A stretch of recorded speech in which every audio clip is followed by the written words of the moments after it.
The emergence of the early COVID-19 pandemic in 2020 unleashed an unprecedented disruption to education systems worldwide.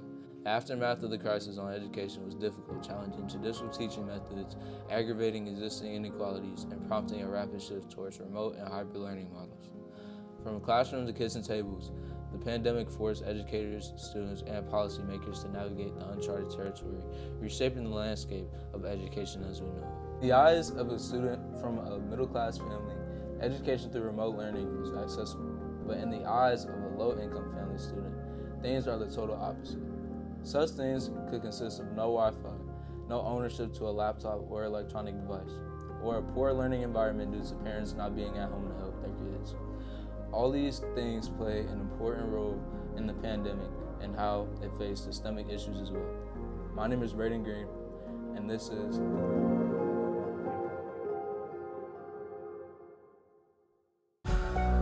I wanted to venture out into a different environment, different than our own. One that differentiates systemically, socioeconomically, and overall just the uncommon experience coming from a private school. This is Euclid Park Middle School, and during my time here, I met with an articulate 8th grade student as well as an inspirational teacher. Hi, what's your name? Tara. Nice to meet you, So during the COVID-19 pandemic, was there any challenges that you faced as for being a student from Euclid Park Middle School? Kinda. I remember when we first got out of remote school and came back in the building, everything was different. Like the mask was throwing everybody off, and it was making it hard to work in class because certain people couldn't breathe through their masks, and it was hard to hear the teachers with the mask being. So were there any difficulties you faced as it being to access to technology or access to like a working software at home? Not really. It's just like sometimes if we needed to go out in public to use like internet or something, like certain places wouldn't let you in, even if you had a mask, or if you didn't have a mask, and certain places was just closed, period.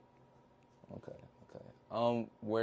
Was it necessarily, do you think that it was necessarily harder for students at Euclid Park Middle School versus a Gilmore Academy or like a Mayfield Middle School? Do you think that it would be harder for you guys to learn?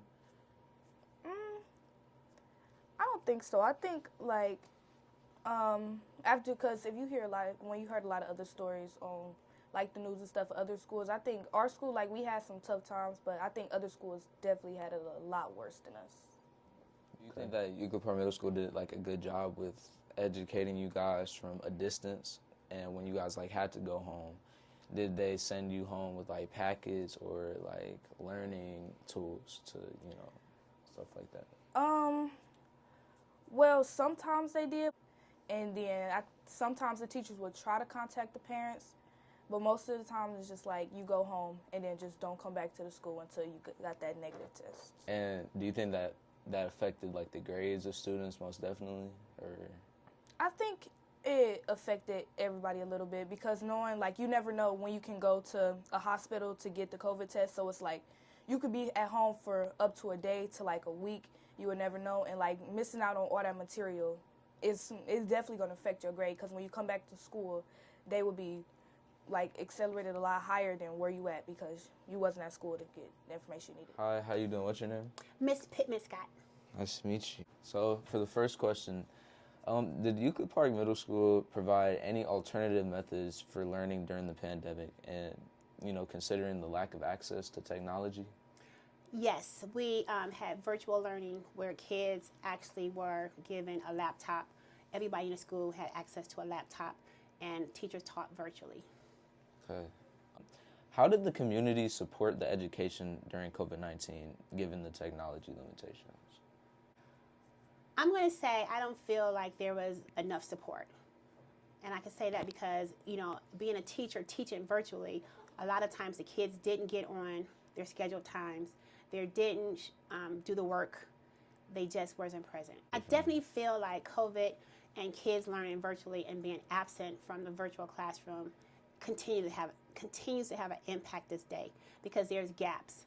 I mean, like last year, I had one 8th grader who only showed up for one day out of a whole entire year. So can you imagine, the curriculum was still taught, but she missed a whole year and only came one day. So she's going to go on, I believe she went on to high school, she's going to have gaps. There's going to be information that she doesn't know. Students going through the struggle of technology limitations proves that it can set back their schooling, leaving spaces in their curriculum preventing them from getting into college and becoming successful.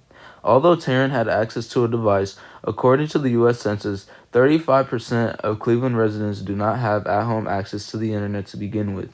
Also, according to CommunitySolutions.com, at the beginning of the COVID-19 pandemic, 2/3 of CMSD students didn't even have access to a computer, and 40% of those families didn't have internet.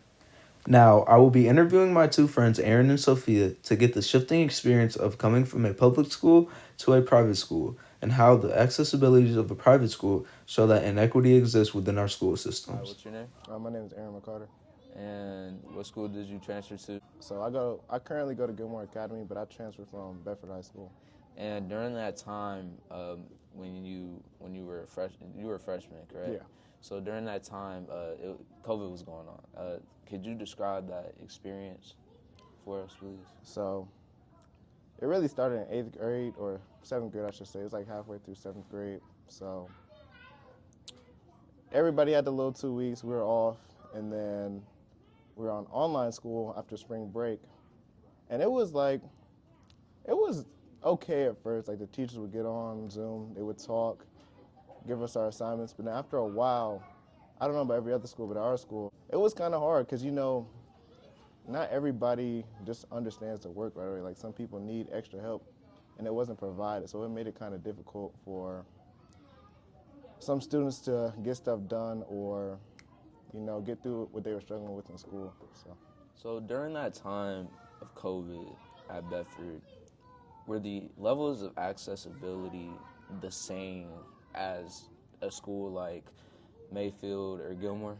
No, definitely not. During COVID, after we were on, especially that second year, so after 7th grade and 8th grade, besides your teachers on Zoom, you couldn't really get help with anything. You couldn't get in touch with the principal. You couldn't get in touch with the counselors. They didn't have that stuff available for us. So I feel like you're just doing us a disservice as your students. My name is Sophia Rucker. Nice to meet you. Nice to meet you. So what school do you go to? I go to Laurel School for Girls. Okay. And your school is a private school, correct? It is. Okay. So during COVID time, was it more harder for you to learn online, or was it easier because your school is a private school? I feel like it was easier to learn at the private school than it would be at an inner city school. Was it easy to access help during your classes online? Oh, of course. Our teachers, we had a Zoom even for asynchronous work, and our teachers would stay in the break room for our classes, so we could leave the class and go out doing our work and leave the Zoom or whatever, and then we could come back into the Zoom and ask any questions we have, and they would just stay there. They were always available. Sent home with packets and then these big tote bags of all our learning materials. Obviously, we had our computers and all of our stuff was online. Based on my interviews, I learned that accessibility was unequal at Bedford schools compared to Laurel School, based on the level of help being provided, learning materials, and student resources. Schools spent $14 million purchasing laptops and hotspots for students through 2020 to 2021.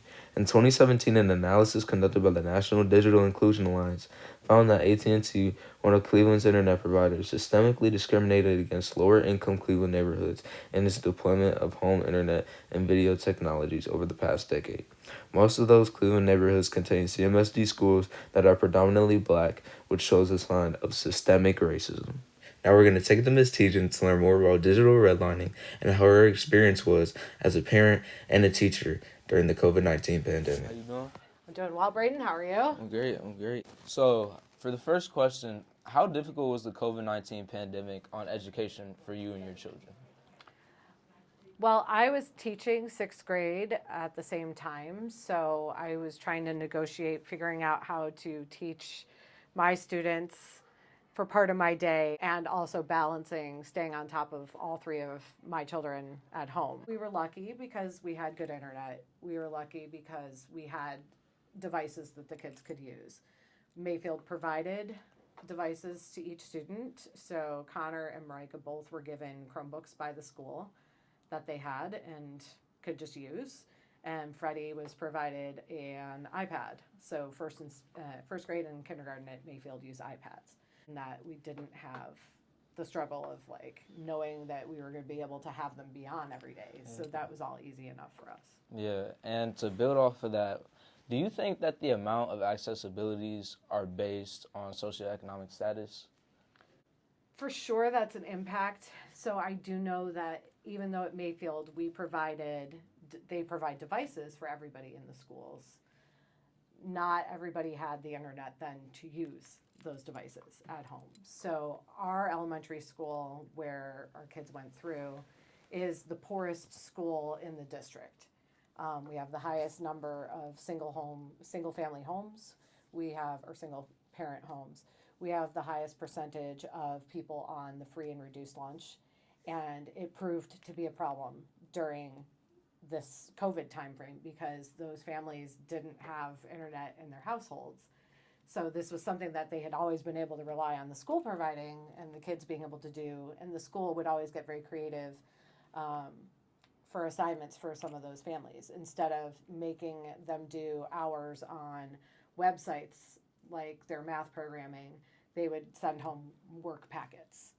That obviously couldn't happen during COVID. So we saw a big disparity and they're still trying to overcome it. So those kids who were in kindergarten are now in fourth grade and their scores are lower. And out of the district in Mayfield, Lander's scores are lower than all the rest of the district. So to me, there is no question that there is a correlation between access and socioeconomic abilities and the results that came out of it. It's hard not to recognize that that's true even in our own district. Moving forward, it's imperative to address these inequities by investing in infrastructure, providing access to affordable devices and internet connectivity, and ensuring comprehensive digital literacy programs for all. Together, let's work towards a better future where everyone has equal access to the tools and opportunities afforded by technology, creating a more inclusive society. Thank you for joining me and shining light on this critical issue.